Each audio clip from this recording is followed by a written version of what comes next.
I promise we practice these. We do. Practice the intro and it never goes. We do. Never goes away. Man, you know how it goes. Yeah. Welcome to the Mars and Venus channel, where we pretty much cover a little bit of everything. So we have a few things we want to go over today. Oh, first and foremost, before we get into detail, want to congratulate Michael Oher on the ending or termination of his conservatorship. If you have been living under a rock, we did a recording on that. To give you a brief overview, Michael Oher was a professional football player that played in the league for 10 years. Black guy who was, I'm gonna put air quotes around it, adopted by a white family. The name is the Tuohys. What he thought was an adoption was really a conservatorship where they were using his likeness and brand to make a profit. There is a movie that is, I stress, very loosely based on his life called The Blind Side. Feel free to check it out if you want to, but it is very loosely based on his life. And, it almost sounds like slavery. And he makes mention of it in some of these interviews that he's done. If you catch anything with some of his ex players that he used to play with, they make mention of this as well, where he talks about how they have him. It's fictitious. The character is fictitious, but they make him look slow and stupid. But again, congratulations on that. But on to the matter at hand. So the question that I want to ask to you, family, as well as Venus, is: are we getting out of hand with social media and some of the things that are put on there? And why? Hell yeah. Why? Because you're sharing family secrets and it's not your story to tell. You're sharing. So what are you talking about? So it's a big YouTuber in Tampa. She has almost 500,000 followers. Are you about to get some food? Oh, about to say you better get the baby some food. Okay. And she, I don't know what happened. Like, I know sometime at that 30-something-year-old mark, mid-30 mark, baby, don't start that young. Anyway, he trying to microwave some stuff while I'm over here talking. He getting me distracted. Anyway, so she, first there was a video of her and she didn't put it out to where she got into a verbal altercation? Is that how you say it? Yes, verbal altercation. With one of her students. She didn't reimburse them their $35. They confronted her in the jerk hut. Now, if you've been to the jerk hut, I know that Mars. They found out that you were at the jerk hut, so she tagged, hey, No. So pure coincidence. Well, somebody said something, which is not us, but somebody said Tampa is really small. She said, because all the black folks go to the same places. I go to the jerk. I've been to the jerk hut before. It's not Mars' thing, which I wish he would get on board, but he just don't really eat, like, he's not Caribbean, so he don't really eat spicy food and stuff like that. But yeah. You put spicy food on you, baby, I'll eat it off of that. Oh, the hell he will. The way his stomach is set up, he's a damn lie. But anyways, so she's going through this thing. She says she has childhood trauma. We all have childhood trauma. But you're an adult now. Get it fixed. Go to therapy. You have the money for it. At least you say, because you say you make $50,000 to $70,000 a month. Cool. Now, Mars don't believe she does, but it is what it is. I don't care. That's not true. What I said, she said that she was a millionaire, and I said, I don't believe that. Do I believe that you got 500,000 followers. You making six figures. She just got 500,000 followers. Okay. She don't even have it. She had 400,000 followers. You're making six figures. You're making probably in the middle six figures. I don't to say you're making if you have y'all excuse our other co-host. He'd be excited. And you make $1 million, like I don't know if that's true. And the only reason why I say that is it's just without brand deals.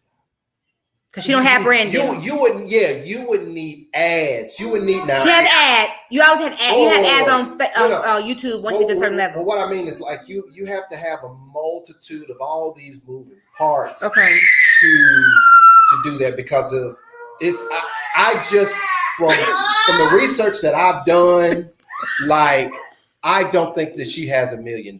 Now, like I said, if you want to say she's making well in the six, like say for instance, if you want, like you say, well, how much money do hey, chill. He's over here just having a good old dang on time. Now, if you want to say, well, how much money do you make? I said, I can truly believe she makes at least $300,000. At least a year. Yeah. Okay. Yeah, I believe that. That's a lot of money. Okay, I'll leave it. I would say 600. I'll even say this. I'm about to say between 3 and 7. Yeah. Okay. Somewhere between 3 and 7. Okay. If you want to say that, yeah. But to say she makes over $1 million, no. I've seen $1 million platforms and how they market themselves, how they do all these things. That's true. She don't, and also too, they have brand deals. And while she has a large subscriber base, the target audience to tap into the millionaire bracket doesn't align. These are the urban propaganda spaces and how they maneuver themselves and how they partner with brands. I ain't talking about ads. I'm talking partnership. I know, like Hello Fred. I'm about to say Hello Kitty. Hello Fresh. Well, you know, if anything, it seems like Hello Fresh would just do it. Hey, you got $100,000. Hey, right. We'll give you $5,000 a month. They do. Yeah. No, I'm not talking about that. I'm talking about the big brands. I'm not talking about your mom and pop joints. But nonetheless, at the end of the day, even if you're making between 3 and 7, you're very well off. Okay, that just scared the shite out of me. Even if you're making between 3 and 7, you're very well off. I just think so. She live a lie, and everything that she's been doing reaffirms what I see. Right. So she decided she has childhood trauma. She pretty much used social media this last week as a diary, expressing her childhood trauma. But it wasn't just her childhood trauma; it was about her brother, and it's regarding SA. Assault. So that's, you can't say which is crazy. You can't say it because it's a true word, but whatever. But it involves her brother and her father. Her brother and her father. Yeah. So she said that her father, who has passed away, he passed away, I think Friday or Saturday, and she wrote on her community tab, I don't feel anything, and don't put me on the obituary. And why would you even do that? You do it on social media. You can just send a private text. Because she said, well, I never had a relationship with him anyways. Well, unfortunately, I had a dad, and I wish I didn't have a relationship with him. To be honest, like I really don't have a relationship with him. But I'm just saying, like, I wish I never knew him, right? Because sometimes the creator will take people out of your life for a reason. I'm a spiritual person. I believe it's a creator. I call him the creator. Y'all call him God. Y'all do y'all thing or whatever. Don't come for me, because I will come for you.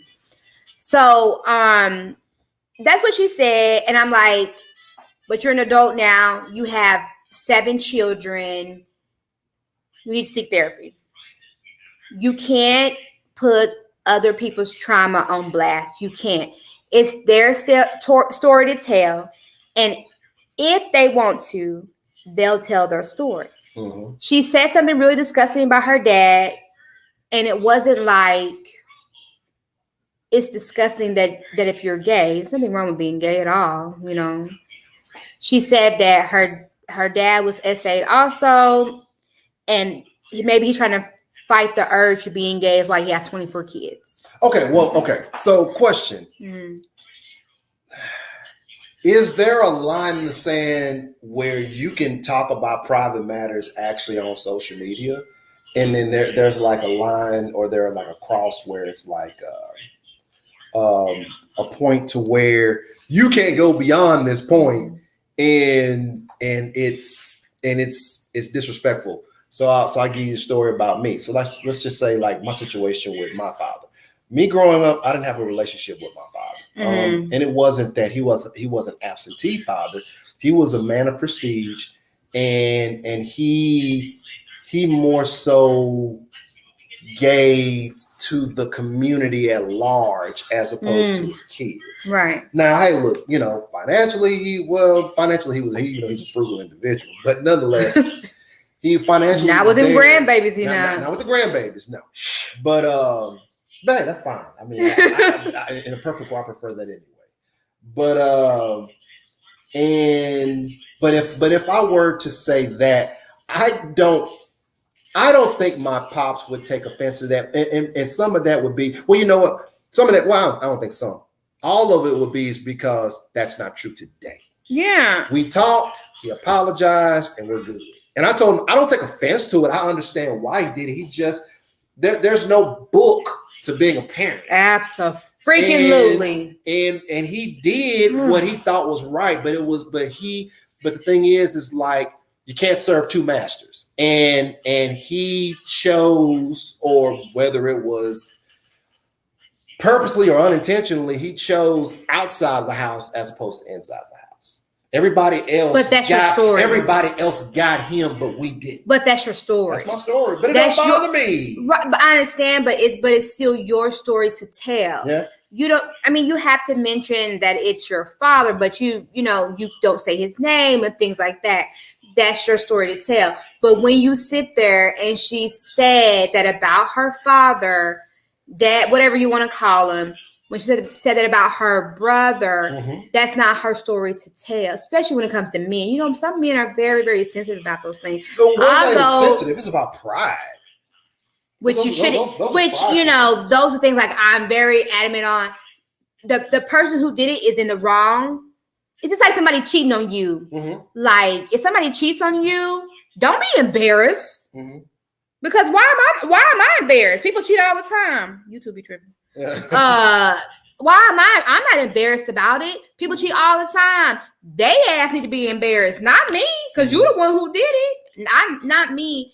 Just like somebody touching you, it's not your fault. You shouldn't be embarrassed. But I get it. It's a man thing, and I mean, especially that space. Do you and our oldest even sit? Do y'all sit close to each other when y'all go to the movies? Hell no. See, y'all ridiculous for real. Why? It's really ridiculous. It's so silly to me. Look, there's silly to me. There's some unspoken rules when it comes to masculinity. My God. I can't speak on the same thing when it comes to women. But like urinals. If there's 3 urinals and 2 people that gotta take a lick, you split the urinal.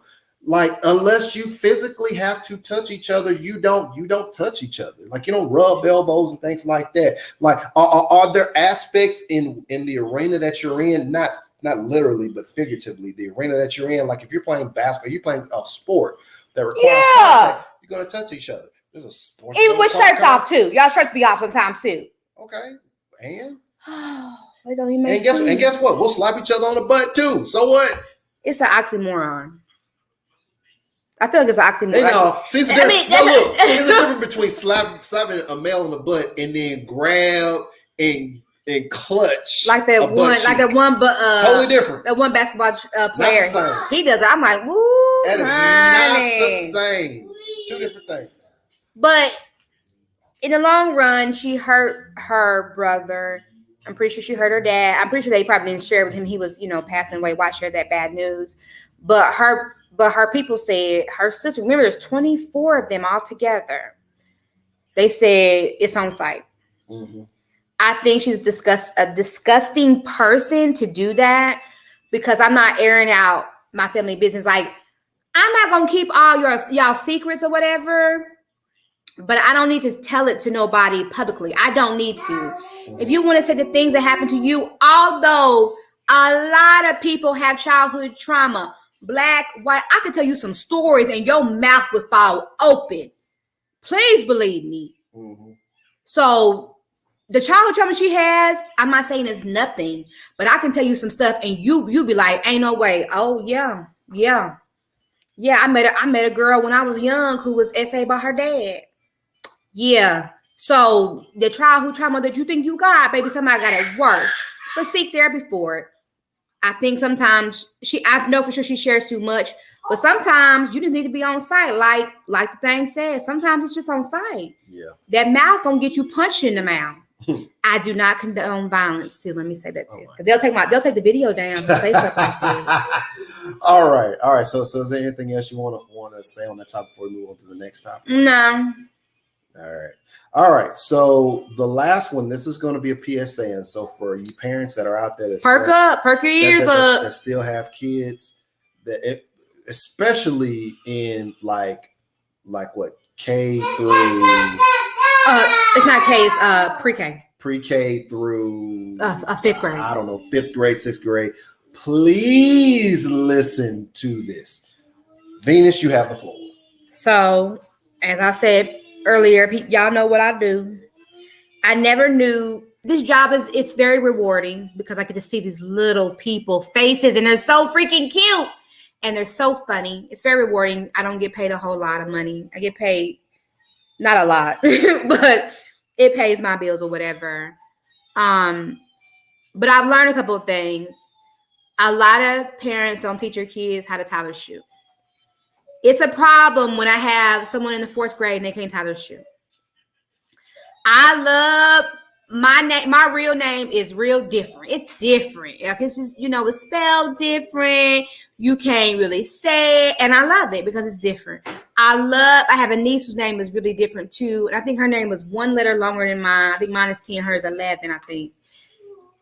There was a kid that I had the other day. Baby, how you spell your name? He don't know how to spell it. It's a long name too. I think it's 11 letters altogether. So I've learned that these kids don't know how to spell their first name or their last name or either. They don't know how to tie their shoes. Parents are sending their kids to school without being fully potty trained. Now, why do you think that is? I feel like some of it's laziness. And I feel like you think that the teachers are supposed to teach them these things. That's very dangerous territory there. And that's something that if I know we're in a time now where like parents truly both parents have to work to keep their head above water. And we're living paycheck to paycheck. Yeah. These times, I mean, what they say is over to 70% of the United States live from paycheck to paycheck. That's a lot. No emergency funds. Yeah, you're basically living on a prayer. I don't know what the exact number is, but it's over 70%. Jeez, oh, that's scary. And when you and it ties directly into a lot of other things, and I can see where your lack of being attentive to your children falls within that. Unfortunately, parents, pay attention to what's going on with your kids. If your kid is freaking in the 2nd or 3rd grade and don't know how to tie their shoes, that's a problem. You can't expect teachers. And it's not a learning disability. Let me add that because there's some kids who have learning disabilities, and I get that part, and they learn different or they just learn a little bit slower. I get that part. That's not what it is. It's just a lack of. So, and you said something like they're in a 4th or 5th grade, but Mars, what about pre-K? What about what happened to all the? Because it just really got really difficult right here living in the U.S. Like more expensive. I say make more expensive for the last 2 years after pandemic. You think?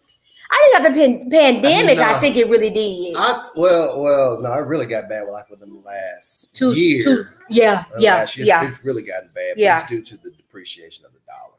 Oh yeah, but that's so true. But still, I mean, I don't know if there's an answer. I get it, but there's these programs that were put in place that actually handicaps these kids. Yep. No child get left behind. Which is true. It actually hurts the kids more than. And it's true. These kids are not reading at the level they're supposed to be. They're not. Their cognitive skills are not there where they're supposed to be. It's very scary. It's more than one kid in the 4th grade that don't know how to tie their damn shoe. Yeah. I'm tying shoes all damn day, and you're not. The pre-K, kindergarten. No, you're in the 4th grade. Like, come on. Yeah. 1 5th grader. I had 1 5th grader too. 1 5th grader. Yeah, wow. I did too.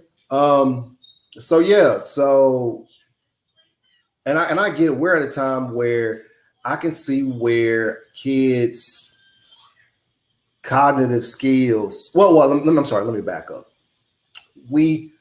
I think we fall guilty of, and I'm talking about us specifically, but generally speaking, where we expect our teachers to be able to apply all of this knowledge to go out there and face the world.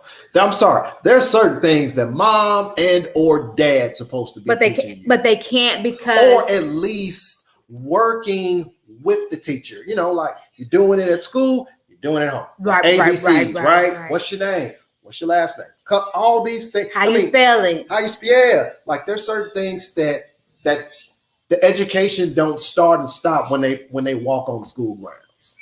But then too, the teachers can't do it because they have kids that have behavior issues who are disrupting the class. And so they're trying to teach right here, but their back turned, and then the person and they got to correct that person. And then this person, to where it's like, it's so much. I have walked in the hallways and one class has been so loud. I said, there's no way they're learning anything. And the kids will come down there and tell me it's so loud. Like, yeah, it's very loud up there. I understand. Y'all have to be careful about, and I work with a school where it's mostly brown kids. So Black, Hispanic, Latino, multiracial kids. So it definitely affects our population, it seems like. Also, too, with these IEPs, and that might be like a Florida thing. So it's like an education check-off list you have to meet or whatever. You have to be really, really careful about those things. And then with them diagnosing your kids with any learning disabilities, any type of ADHD or ADD, because the school gets more funding for those kids too. So you get a little bit more money for those kids who have the disabilities. So just be really, really careful about those things. Ask questions, go to your child's school, volunteer more than once and ask your kids. These kids will get bullied by other bullies, they'll get bullied by bullies, and they won't tell you the name. I'm like, you don't gotta tell me the name, but you need to tell your parents the name. I've seen kids be bullies, and they have actually, and it's, what is it, October? It's October the 1st. Mm-hmm. It happened in September, and the boy don't go to school there no more. The student is he just said he wouldn't fight back, and he doesn't go to that school anymore. And the bully is he's bullying other people. And it's every day. It's not one time. I've seen kids in the classroom and they feel like, I'm going to leave the classroom. And mind you, these are not 10, 11. This child is 6, 7. What? Yeah. You said 6, 7. 6 or 7. Oh, you said 6, 7. No, he's like 6 like or 7. No, he's like 6 or 7. Not 6. Hey, you said 6, 7. And he got a thyroid problem. No, 6 or 7, and they just leave the classroom whenever they want to, and it's like an alert. I don't get it. And he just walking around. It's a safety issue, but then it's a behavior issue also. I don't know how you correct it. You parents, please, if you have a problem with a damn teacher, don't address it in front of your child. Can we can we have a meeting, just us? Keep that child in the child's place, and you and that adult talk about it. Now, look, if y'all want to get about it when you talk with the adult, that's fine, but not in front of the child, because it shows the child, my mom or dad will disrespect a teacher for me. Yep. I could do whatever the hell I want to do. It's so damn disrespectful. And then too, be careful. Be careful, because some of these teachers are not having it. They'll go back on you. They'll buck up on you too. I've seen that too. I've heard a woman come in there. Mind you, it is a school, and she has cussed. She has said the F word, and I closed my door. Yeah, I don't want no problems or whatever. It's really scary. Like I said, these are not the kids Whitney we're talking about, because if so, I'm scared. Y'all want to give these kids iPhones and iPads, but they don't know how to spell their damn name. That we got a problem. Yeah. It's a huge problem or whatever. Some of the kids who have speech therapy issues, like some of the pandemic babies, is socialization. Mm-hmm. You need to socialize these kids, put them in a YMCA program or something like that, because those small kids learn better from other small kids.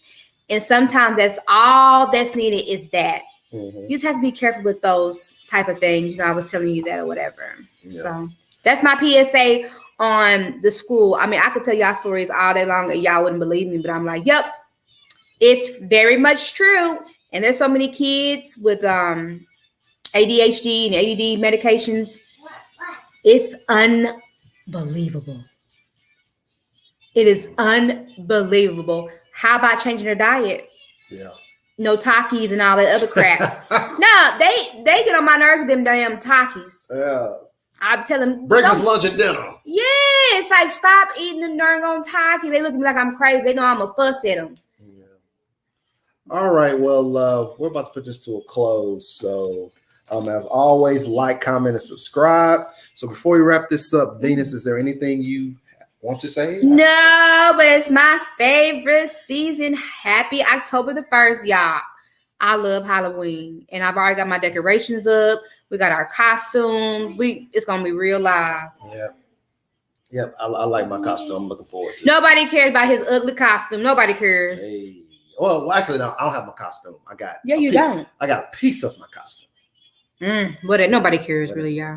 But as always, like, comment, subscribe, and like I always tell you, go out there and do a good deed for somebody, because if all of us do a good deed just to help somebody else, the world will be a better place. And we sure as hell need it. Oh, Tupac.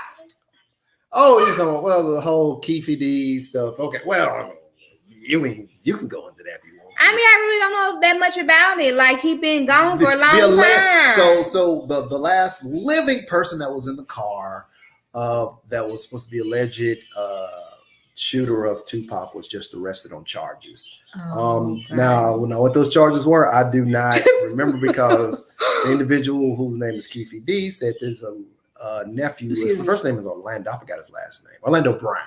What? Why? I think it was Orlando. Was it Brown? But I know first name was Orlando. I think you talking about the his first name is Orlando. You talking about Orlando Brown, the actor? No, that's Orlando Jones. No, it's Orlando Jones and a Brown. I don't know Orlando. I don't know, but first name was Orlando. Was it Orlando? I think it was Orlando. We don't even know. Look, talk about something we don't even really know about. His nephew was the alleged shooter. The one that when you saw Tupac walking through there with that Louis Vuitton outfit on, and he looked good too. And they jumped the dude that guy the same night. But anyway, so I mean, maybe there may be a closure to that mystery that's been unsolved for well over 20 years. People keep saying he's alive. He gone, baby. Yeah. All right, but so until next time, family, be safe. Bye.